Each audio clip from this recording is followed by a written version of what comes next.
இருக்கிற முஸ்லீம் சமூகத்துக்கு ஒரு கிளியர் கட் மெசேஜ் கொடுக்கப்படுது. மௌலானா சஜ்ஜாத் நொமானி அவர் ஒரு பெரிய ஸ்காலர், அவருக்கு ரெஸ்பெக்ட் இருக்கு. அவர் ஒரு மீட்டிங் வச்சு அமைதியா மோதியை தோக்கடிக்கிறதுக்கு எல்லாரும் ஒன்னா ஓட்டு போடுங்கன்னு சொல்லியிருக்காரு. இந்த மெசேஜ் ரொம்ப மோசமான ஒரு விஷயம். மோதிஜி 10 வருஷத்துல முகத்தை பார்த்தோ ஜாதி மதம் குலம் எதையுமே பார்க்கல.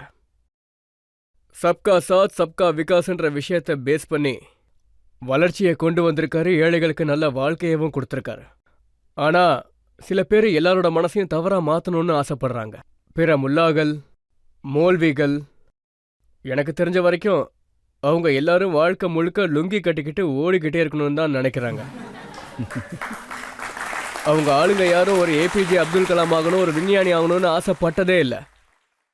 இந்தியாவுக்குள்ள எந்த தலைமைக்குள்ளேயும் வரக்கூடாதுன்னு தான் அவங்க நினைக்கிறாங்க. ஃபருக்காபாத்ல கேள்விப்பட்டேன், சல்மான் குர்ஷீதோட தங்கச்சி பொண்ணு மாரியாலம் அவங்க என்ன சொல்லியிருக்காங்கன்னா, ரொம்ப தெளிவா யாருக்கும் தெரியாம ஓட் ஜிஹாத் பண்ணுங்கன்னு சொல்லியிருக்காங்க. ஜிஹாத்னு சொல்லி ஒருவேளை ஓட்டையும் ஜிஹாத்குள்ள சம்மந்தப்படுத்தணும்னு நினைக்கிறீங்களா என்ன?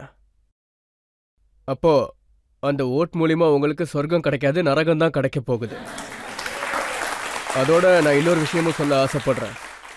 நம்மளோட பாரதிய ஜனதா பார்ட்டி ரொம்பவே தெளிவா இருக்காங்க. அதாவது இந்தியாவோட கான்ஸ்டிடியூஷன் சரியத்தால கிடையாது, ஒரு தனிப்பட்ட சட்டத்தால கிடையாது. பாபா சாஹேப் பீமாராவ் அம்பேத்கர் உருவாக்குன கான்ஸ்டிடியூஷன் மூலியமா